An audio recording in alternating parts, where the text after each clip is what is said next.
And anytime you're inside, if a long timer that's there that people respect, I mean really respect, not the false respect or out of fear, but someone that someone really respects and they give you some advice, it would behoove you to take it. And the reason why is because they've seen so many people like you come in and out. And if they say you should go to school or you should take this program or you shouldn't be sitting in the day room slapping dominoes all day, it's a reason why.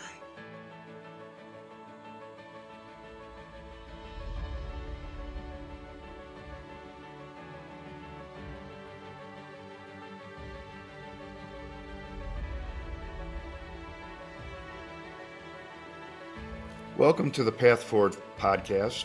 I'm the host, Augie Gillarducci, and I have a terrific guest today. Willette Benford is gracious enough to join us and share not only her story, but her entire passion that she has for helping people that are currently and formerly incarcerated. And, normally when we do these, I try to say as little as possible to move this along, but today, I will tell you that I will say very little because her story is just, it tells itself. And I'm certain you're going to be glad that you tuned in for this. So, Willette, welcome and thank you. Thank and you, I'm going to ask you to just give a little background, where you're from, where you grew up, that type of thing, and then kind of walk us into your incarceration, if you don't mind. Mm-hmm. And then we'll move from there. Yeah. So, hi, everyone. I'm Willette Benford. Augie, I grew up in Rockford, Illinois. A lot of people don't know that. I did not know that. They think I grew up in Chicago. Yeah. But I grew up in Rockford, Illinois. I'm the baby of 8, 7 girls and 1 boy. Well, my mom had 2 boys. I had a baby brother under me, but he passed. And so I was really the baby. And so I grew up in Fairgrounds Housing Project in Rockford, Illinois. And, living in Rockford all my life, my sisters, all of my older brothers and sisters were a lot older than me. But I grew up with my sister Trina and Betty. And so we, were really close. Just really went to school, kind of curious and also mischievous at an early age, a lot of times, just me being the baby and being much younger than everyone else. All of my sisters my sister Betty was 3 years older than me. My sister Trina, 6 years older. And so I, really spent a lot of time by myself. And so even spending time by myself, just really was a little mischievous, started smoking weed early at 11 years old, and, just kind of just really in Fairgrounds, there were so many things to do.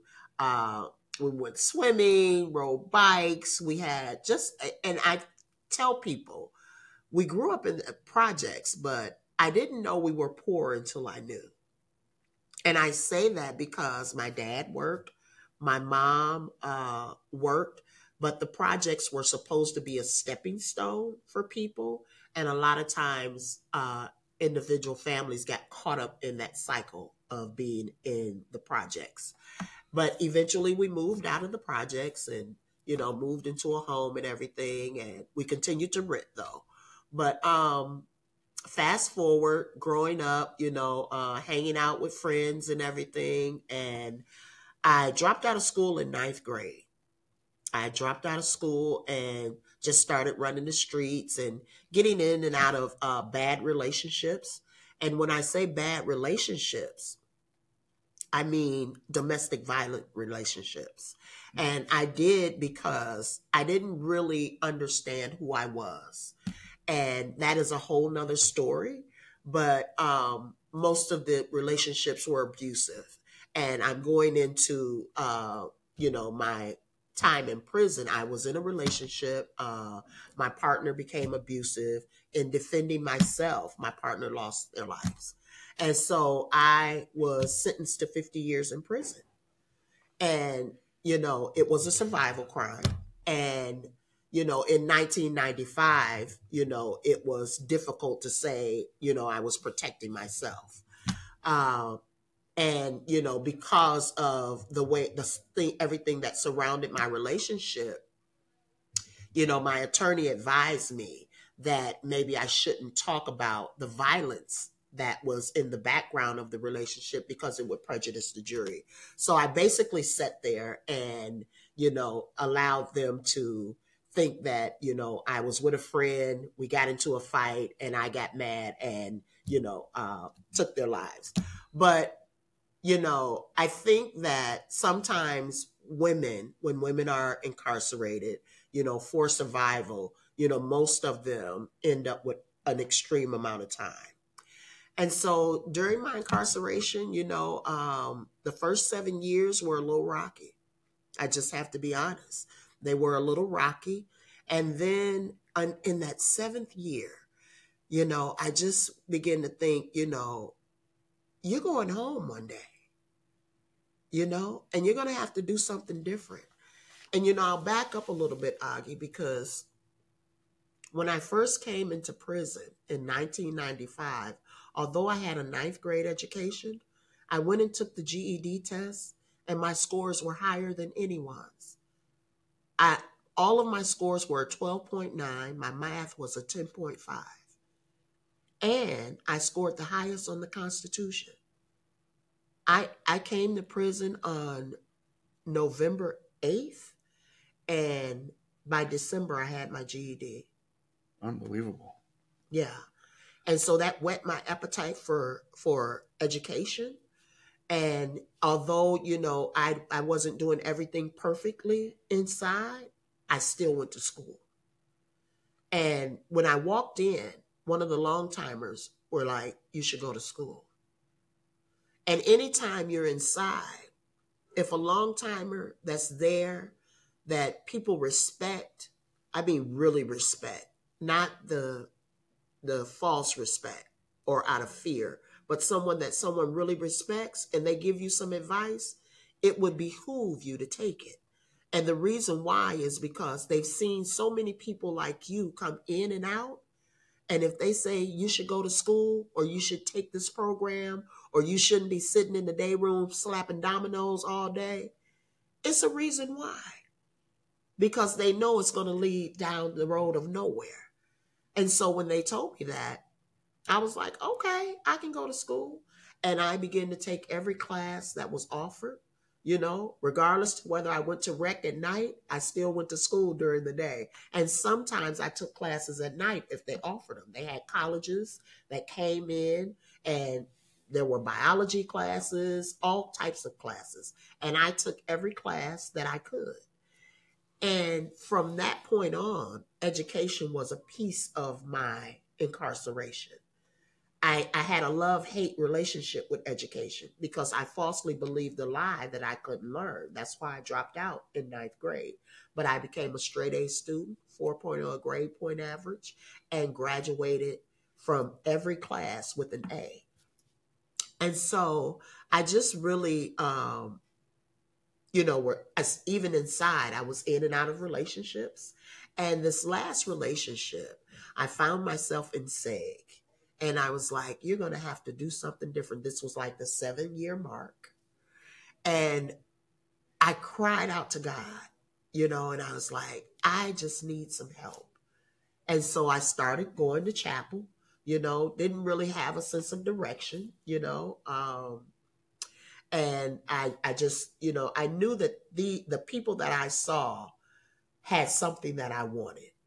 And so I began to go, you know, I'd still come back to the unit, smoke my squares, slap cards, and, you know, curse people out. You know, that was part of who I was at the time. But over time, you know, about a 6-month period, you know, I really got a hold of the Word of God, and it changed my life.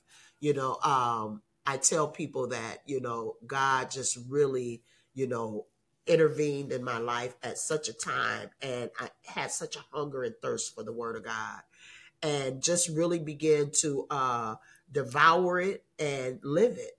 And, you know, I really became a mentor to a lot of the young women that were inside. But even inside, to this day, coming home, I still have contact with people that are inside and people that are at home, because anytime you spend an extreme amount of time inside, it's hard to leave people that you were with every single day. Yep. And, just act like that part of your life didn't exist. And, I tell people that I was formerly incarcerated because a lot of times people have a view of what formerly incarcerated people look like and what they can do. And so when I think about that, I immediately tell people, yes, I'm formerly incarcerated in any of my jobs or anything, because I don't want you to have a negative narrative about people that are formerly or currently incarcerated, because people that are currently incarcerated are some of the most brilliant people that you'll ever encounter. Whether or not we took a wrong turn or went down a wrong road, there is still greatness on the inside of us. Every single one of us. Even the person that stays in SIG 24/7, it's greatness in them. It's just channeling that energy. I think about sometimes our school system, how we are educating children from like a archaic school system, and when they get in class, they're like all over the place. Well, it's not that they, are unruly. It's just that they need a different way of being taught. And so, I just think about that too. But, that's another story too. But yeah, I spent 24 years inside, was granted an immediate release in 2019. During my time inside, though, I went to school. I'm a licensed cosmetologist, graduated from construction maintenance, got an associate's degree, and just really, really began to understand that education was something that I really needed on my way outside. So if I could, yeah, go ahead.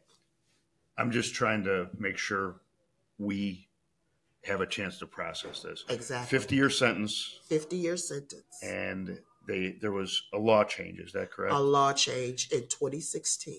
And if you don't mind sharing that there was a major law firm that... Yes, I'll share that part. Please. Yes. So in 2016, Governor Pritzker signed a bill into law which amended the law and made domestic violence a mitigating factor in sentencing.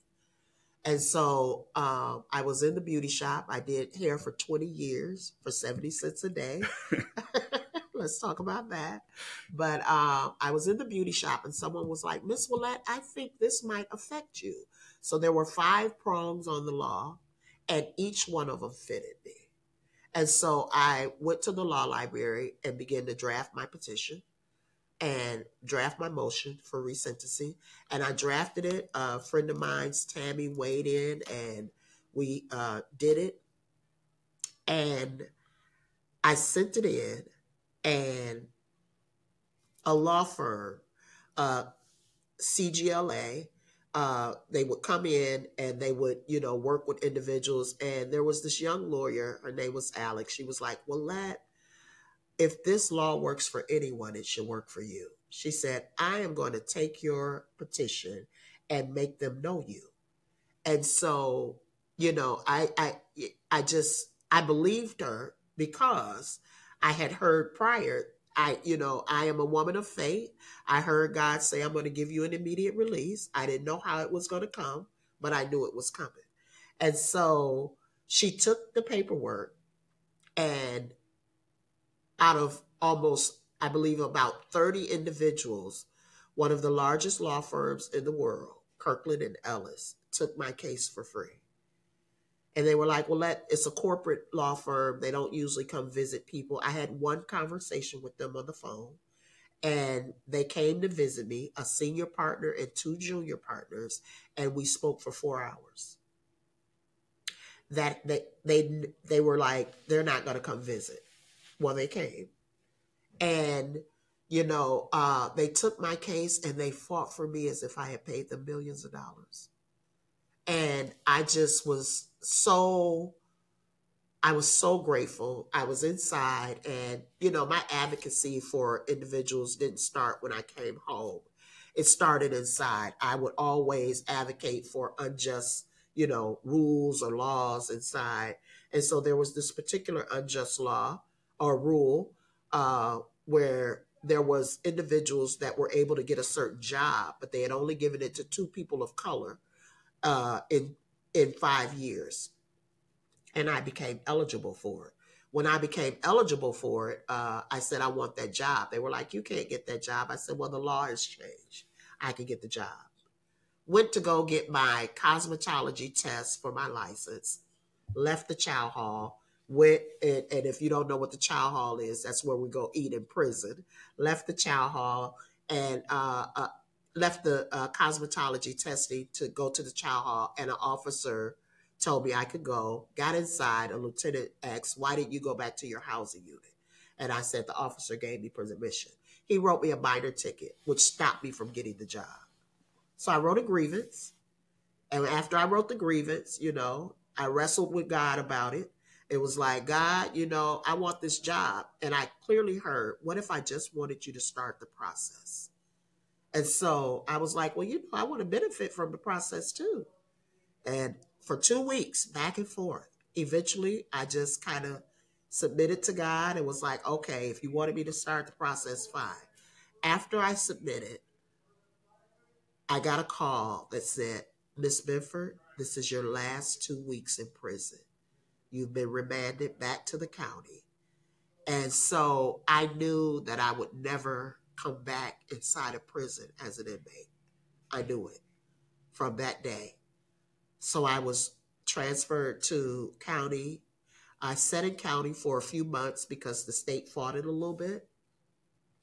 Eventually, they agreed to time considered served, and I was granted an immediate release in 2019, February 6th. And I went back into the facility because you had to go back to be processed out. And the women were so hopeful because they had seen my walk and they had seen how I had faith. But I told Augie, and I'm telling you all, that my assignment for 24 years was to encourage people. Even though I had 50 years, there were people that had 5 years that almost didn't make it. There were people that had 2 years that almost didn't make it. And I remember saying something to someone, oh, you only got like 2.5 years. And I clearly heard God say, 2.5 years to her is like 20 years. Because everybody doesn't process everything the same. Yep. I remember one time saying to a young lady at healthcare, oh, you're back again?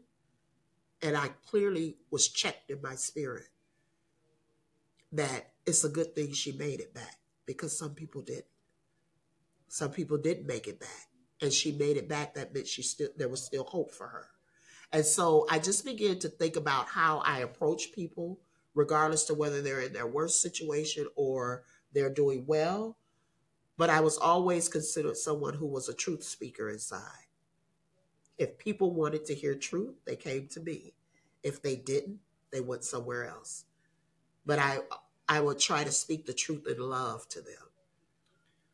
So there's the saying about speaking truth to power. Uh-huh. So can we talk about since February of 2019? Because I remember I met you very shortly after you got out through Quinton. Yes. Right. We were. Yes.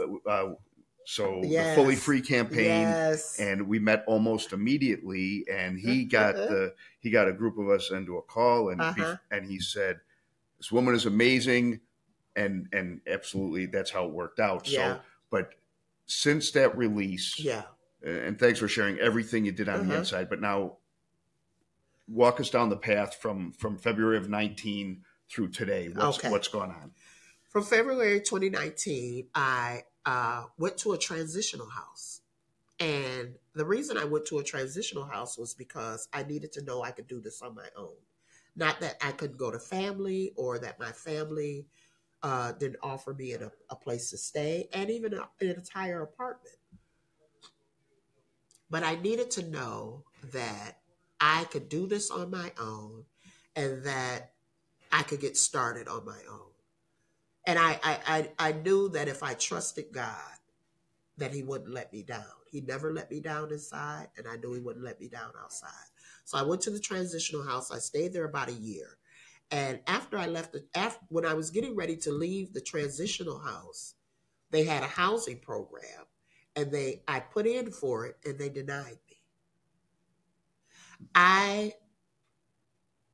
And let me back up a little bit. When I first came home, 30 days after I came home, I went to the polls to vote.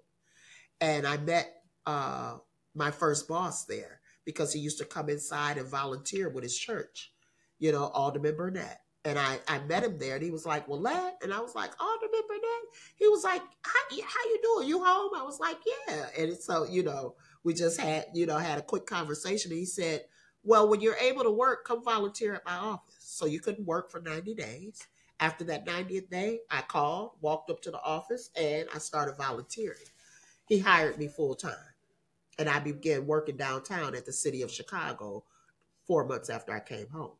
And so I was fully employed. And when I was getting ready to leave the transitional house, they denied me housing. And so I had just worked with community groups and organizations to pass the Just Housing Amendment, which made it illegal to deny people housing based off their background alone. And so I told them, I said, it's illegal to deny me housing, right? And so we were gearing up for the paper trail and the fight. And a week and a half later, I was given a voucher through another organization, but I was given that voucher to be able to move out and move into my own place. But also, I really did a lot of volunteering. Volunteering and, giving back is a way of sowing seeds. And when you sow seeds, the harvest is always bigger than the seed. A lot of times, don't get me wrong, we're formerly incarcerated. We want to be paid for things that we do. And, but there are times in your life when you should do something simply because you want to support people, whether it is inside or whether it is outside. Because, as I said, when you sow seeds, the harvest is always bigger than the seed. And so I volunteered a lot. I was able to find my tribe, the network of people that were returning residents, Quentin, Amadou, Colette Payne, all of these different people that supported me and invested in my life. And so they were really supportive. And I had never met a group of people that had been formerly incarcerated that knew who they were. They weren't they didn't carry a lot of shame and guilt, They were like, no, we've served our time. Why are they all these barriers? And I was like, you know what? You're right.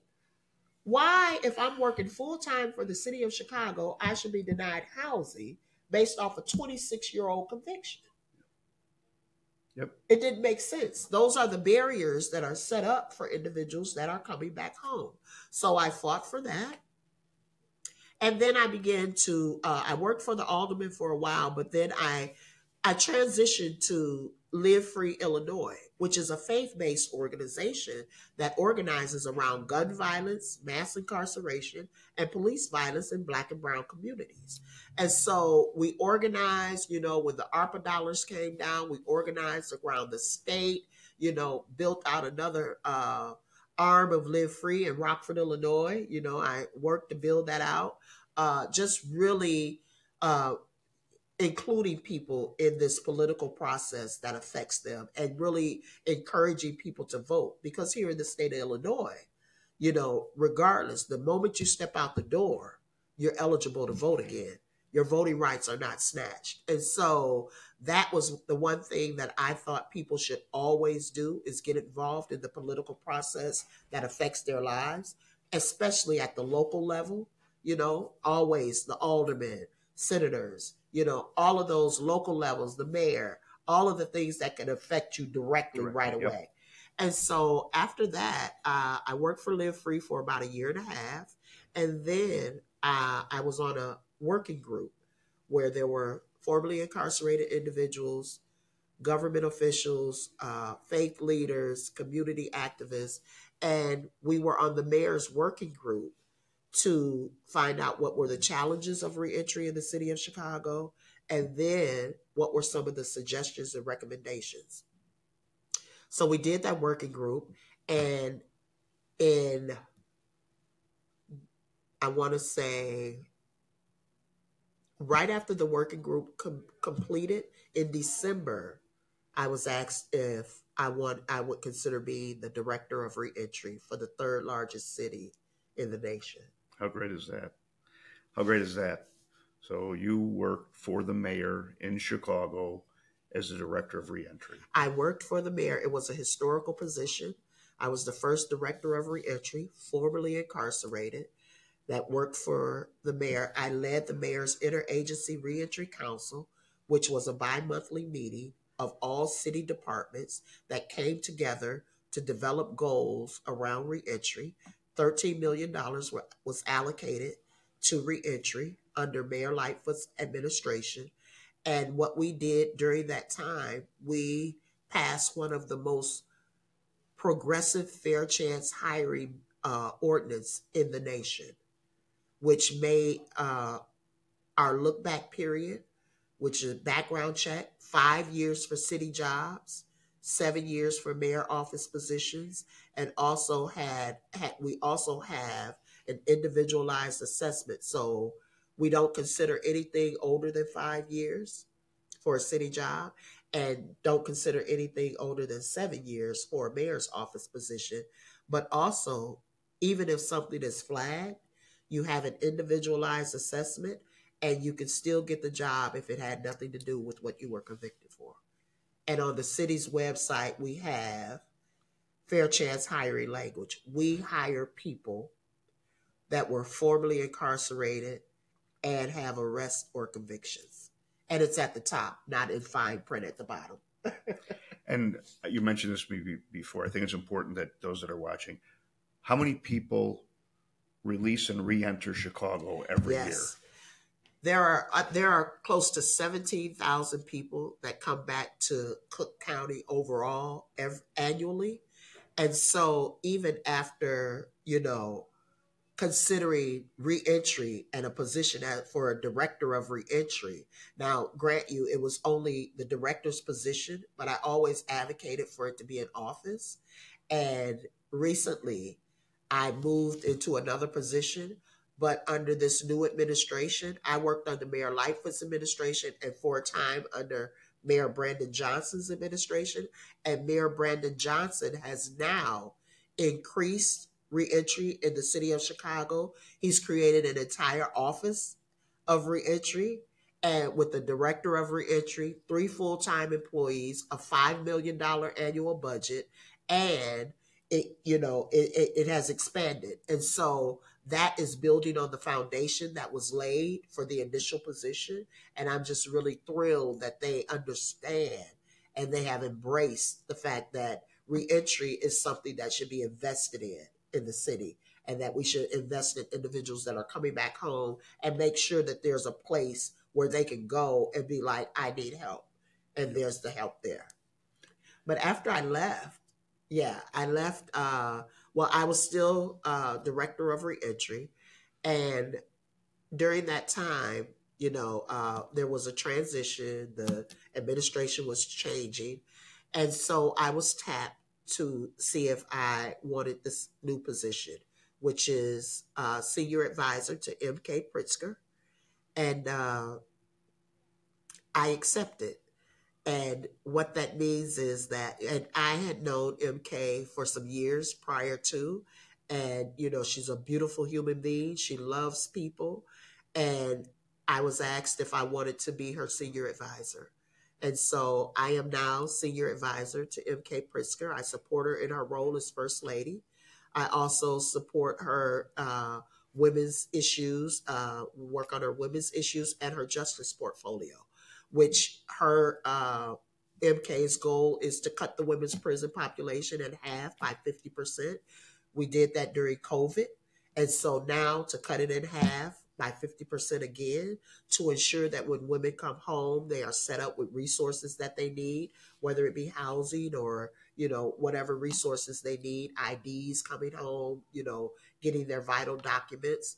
And so in that, I also am co-located at Department of Human Services, and we are building out a restorative justice continuum that starts all the way from deflection all the way to post-entry. And so post-reentry. And so what that entails is making sure that there is a continuum of care for an individual, not only to not enter the system, but even once they've entered and coming out, that there are the resources necessary. And women, let me just touch on this, Augie. Women are normally the primary caregivers of their children. And, we have grandmothers and aunts and people that are taking care of people's children while they are inside, whether they are men. 50% of men that are incarcerated are parents. But women are normally the primary caregivers. And so in that, we want to make sure that when a woman returns back to society, that we set her up for success. Because, grant you, sometimes a man can go for a training and he doesn't have to worry about childcare. But a woman go to training, she has to say, who's going to take care of my babies while I go get trained? Yep. And so we think about things, holistically. And I just am really thrilled about the new position. I mean, it gives me an opportunity to work with different departments within the state and to ensure that those departments that are directly connected with individuals that are incarcerated, that we work together to really, really ensure that women are treated humanely and with dignity. So there's a story in this. This is somebody that's advocating for incarcerated men and women. Yes. But certainly has a deep knowledge and passion for helping the female population, and ending up working first in the mayor's office and now working as a senior advisor to the First Lady of Illinois, the governor's wife, and her causes. And this all since 2019. And just so you know, it is right now 2023. We're in December. So an awful lot done. So I'm going to ask that we kind of wrap up. But what I'm going to ask you to do is just take a minute to, just speak to the currently incarcerated population that's watching this podcast and their families, because we're encouraging them to have their families watch this on the traditional podcast. But maybe just leave a message and of some hope and inspiration as to what the future can be. Yeah. I think that when I was locked up, like I said, the first 7 years were a little rocky, and there's a verse in the Bible that says, without vision, people perish. All of us can see, we have eyes and we can see, but a vision is something bigger. A vision is something that you have that you'd want to accomplish. And a vision will put parameters on your life. When you have a true vision, there's certain things that you don't do inside, or you gravitate away from. And so my just a little parting advice would be to get a vision. If you don't have one, ask God to give you a vision. And so begin to work towards that vision. If it's too big for you to accomplish alone, it's from God. And so even with family members, I just encourage you to not give up on those that are incarcerated, even if they've been there 4 or 5 times, because who your family member really is deep down inside. And sometimes it's just having someone to love them and encourage them and believe in them, even if it's the 5th time. Because we've become a nation to talk about second chances. I changed that when we were at the city, and I said we need to become a city of fair chances. And so when we get a fair chance and we get a real chance, most people latch on to it. So my encouragement would be to follow your passion, your purpose, and recognize your power that's inside of you. Don't give up. Hope will get you out of bed every morning. And when you have hope, every day, it doesn't matter what your sentence is, Mine was 50 years. And I thought there was no light at the end of the tunnel. But if you invest in other people and sow a seed of encouragement into someone else's life, guess what? The harvest will always be bigger than the seed. Thank you. Great. Thank you, Willette, so much for spending time with us. Thanks for your message. Thanks for your story. This is the My Path Forward podcast. I'm the host, Augie Ghilarducci, and thank you very much for listening. Thank you. Please join me next time for episode 6 with my guest, Jacob Delaney. And the truth be told, he's the one that really got me jump-started in the work in the field of reentry.